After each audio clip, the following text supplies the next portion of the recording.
All right, let's just dive right into this explainer. We are going to demystify what often looks like the absolute dark art of software exploitation. And we're using literally the ultimate hacker's manual to do it, the Shellcoder's Handbook. Now, I want you to picture a sprawling, futuristic cyberpunk city. It's late at night, there's a heavy rainstorm pouring down, you've got these blinding neon signs reflecting in the puddles on the street, towering skyscrapers stretching way up into the dark, and flying vehicles just zipping seamlessly between them. It is breathtaking, right? But it's also impossibly complex. It's full of deep shadows and hidden little alleys. Well, that intricate, imposing city, that is exactly what modern software architecture looks like to a hacker. And today, we aren't just admiring the skyline, we are learning exactly how to bypass its security. You know, massive digital heists usually don't begin with a battering ram. They actually start with these tiny, almost entirely unnoticed cracks in a software's armor, kind of like a fragile shell that's just about to break.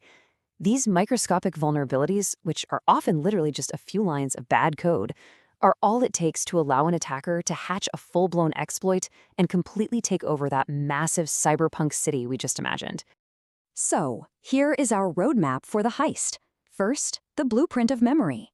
Second, smashing the stack. Third, crafting the shellcode. Fourth, beyond the stack. And finally, the security arms race. Let's break in. Part 1. The Blueprint of Memory. Okay, the absolute foundational concept we need to grasp here is the buffer. A buffer is really just a limited, contiguously allocated block of memory.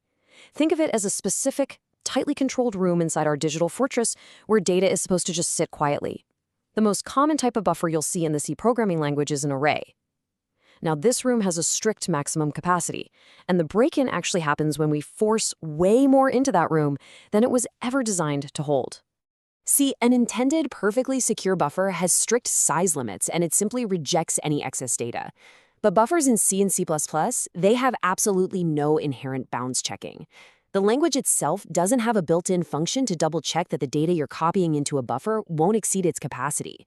If a programmer doesn't explicitly code those limits themselves, it essentially acts as an unlocked backdoor. Hackers can just pour data into the buffer, fill it up to the brim, and then keep right on writing past the end of the room, spilling over into the rest of the building's memory. Which brings us to part 2, smashing the stack.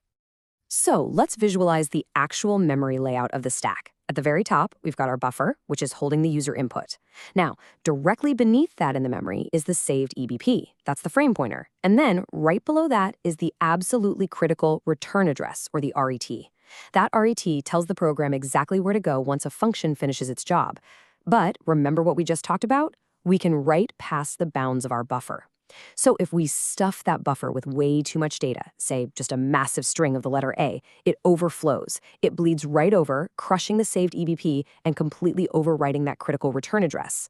And why is that such a big deal? Because by overwriting that specific memory block, the return address, the hacker effectively cuts the feed to the security cameras and takes complete control.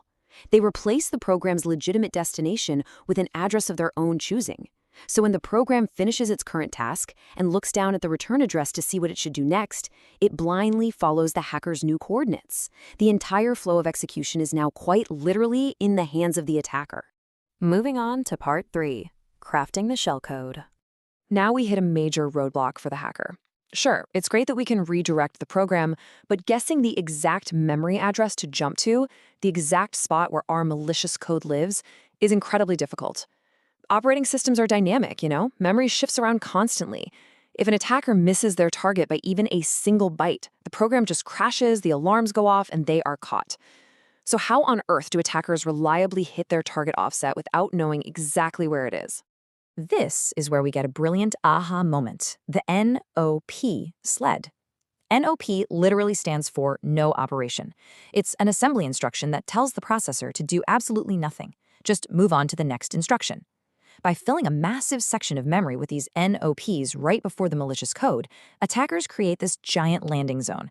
They don't need to guess the exact offset anymore. As long as they redirect the program to land anywhere on that massive NOP sled, the processor will just safely glide down, instruction by instruction, doing nothing, until it smashes right into the actual payload. And once that sled lands, boom, the shellcode detonates. The shellcode is the actual payload here. It's a meticulously crafted set of machine opcodes converted directly from assembly language that gets injected right into that vulnerable buffer. It's called shellcode because historically its main purpose is to spawn a command shell, granting the attacker ultimate root privileges. It's the exact moment the vault blows open, giving the hacker complete, unrestricted access to the entire machine. Part 4. Beyond the stack. So, in the real world, a digital heist on a Windows system looks vastly different than one on Solaris or, say, a Cisco router. For example, Windows introduces these complex frame-based exception handlers. Basically, when a program crashes, Windows tries to cleanly catch the error, which hackers actually use to their advantage by overriding the exception handler itself. Meanwhile, Solaris uses Spark architecture, introducing totally different concepts like delay slots and register windows, which means you need entirely new shellcode designs. And Cisco iOS, it involves strict circular checks on memory blocks that force attackers to find incredibly creative ways to corrupt memory without the system even realizing it. The rules of the heist are constantly shifting depending on which specific city you're infiltrating. Furthermore, hackers aren't just targeting the stack, they also go after the heap. The heap is dynamic memory, meaning it's allocated on the fly. When a program frees up heap memory, it uses these complex structural checks, like doubly linked lists, to keep track of what space is available. A heap overflow lets an attacker corrupt those very management structures. So when the system innocently tries to organize its own memory, it accidentally takes the hacker's forged data and writes it literally anywhere in the system. It turns the city's own structural management into a deadly weapon against itself. Which brings us to our final section, the security arms race. Obviously, system architects didn't just roll over. They fought back with a massive upgrade, non-executable stacks. They fundamentally changed the rules so that the stack memory region, the place where our vulnerable buffers live, could no longer execute code. Full stop. Even if a hacker successfully used a buffer overflow to inject their perfect shellcode and point the execution flow right at it, the system would simply refuse to run it. It essentially put a heavy, unbreakable lock on the door, neutralizing traditional stack smashing attacks practically overnight. But as always, hackers found a way. They bypassed this lock using an ingenious technique called return to libc. They figured, hey, if we can't execute new code on the stack, why don't we just use the code that's already in the system? They still overwrite the return address, but instead of pointing it to their own injected shellcode, they point it to an existing, fully legitimate library function, like the system function in the standard C library. By just setting up the stack with the right parameters, they trick the system's own legitimate keys into opening the vault for them, completely bypassing the non-executable stack protection. It is a breathtakingly elegant countermove. To wrap this all up, I want to leave you with this quote, right from the dedication of the Shellcoder's Handbook. It really proves that cybersecurity isn't just about static defenses. It is an endless, fascinating pursuit of learning. That digital cyberpunk city we talked about, it's always evolving, always building taller and thicker walls, while attackers are constantly inventing smarter, quieter ways to scale them.